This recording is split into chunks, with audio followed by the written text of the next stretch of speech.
Frédéric Napel est partie civile dans l'affaire du journaliste Babacar Touré, aujourd'hui en prison. Mais pour Ousmane Sonko, il est plutôt un complice et un acolyte du doyen des juges Maham Diallo. Mieux, le leader du PASTEF affirme détenir les preuves de ses propos. Je détiens des éléments sonores au Napel où Napel affirme que c'est Maham Diallo lui-même qui l'a fait venir de Guinée-Bissau pour qu'il assure sa sécurité. Il lui a aussi demandé d'assurer la sécurité de la plaignante.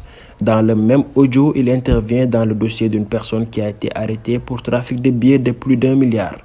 Dans cet audio, Napel affirme que l'ancien Semga préparait un coup d'État le 3 avril et c'est lui qui l'a empêché d'en parler au président Sall, note le leader du PASTEF. Selon Sonko, Napel fréquente le bureau du doyen des juges et sert de relais entre lui et autre chose.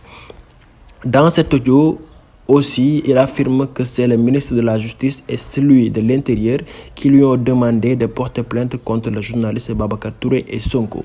Il va jusqu'à dire que Babacar Touré sera jugé au mois de juin et sera condamné à 25 millions et 6 mois et Ousmane Sonko au mois d'août est condamné à 500 millions et 1 an ferme. Ces engagements lui ont été donnés par le ministre de la Justice et celui de l'Intérieur. D'ailleurs, Ousmane Sonko parle d'une mafia d'État qui entre le cadre de la violation de ses droits. Aux barricades, tout mon quartier, mes voisins sont aujourd'hui les principales victimes. Ils sont empêchés de sortir et gazés et jusque dans les structures de santé.